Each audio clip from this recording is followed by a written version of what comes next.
A man who prioritizes a woman over his dream is not a high-value man. A high-value man has value because he creates value by following his dreams. The essence of a high-value man is a strong character that is reflected in the pursuit of his dreams. High-value men focus countless hours into creating cars, airplanes, phones, trains, and many other creations that serves us to live in a modern society.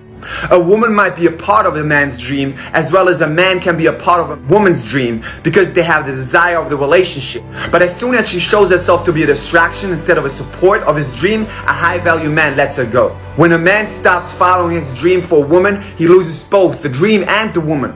Even though many women will say they want someone who prioritizes them, they would be less attracted to someone who doesn't put their dreams first, and they will leave you for someone who put their dream first.